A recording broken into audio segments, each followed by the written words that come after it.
দায়িত্ব নেয়ার শুরুতেই ভারতের বিরুদ্ধে কঠিন গলায় কথা বলে জনগণের দৃষ্টি কাড়ে বর্তমান সরকার। সেভেন সিস্টার্স অশান্ত হওয়ার ইঙ্গিত, পানির ন্যায্য হিসাব বুঝে নেওয়ার কঠোর অবস্থান, বাণিজ্যিক সম্পর্কে বাংলাদেশের স্বার্থ রক্ষার বিষয়টি গুরুত্ব পেয়েছে বারবার। দেশের স্বার্থ রক্ষায় ছাড় দেবে না সরকার, মিলেছে এমনই ইঙ্গিত। সবচেয়ে আলোচিত হয়েছিল মৎস্য ও প্রাণী সম্পদ উপদেষ্টার কঠোর বাণী, এবারের দুর্গাপূজায় ভারতে ইলিশ না পাঠানোর ঘোষণা। তবে সেই অবস্থান থেকে সরে এসেছে সরকার।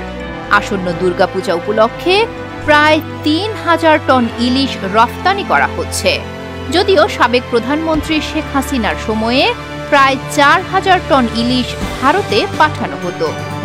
সরকার বলছে বৃহত্তর স্বার্থে ভারতে ইলিশ রফতানি। এত ইলিশ খাইয়েও যেখানে দেশের স্বার্থে তিস্তার পানির হিস্যা করতে পারেনি শেখ হাসিনা সরকার, সেখানে ৩,০০০ টন ইলিশ রফতানি করে কি বৃহত্তর স্বার্থ আদায় করতে চাইছে সরকার?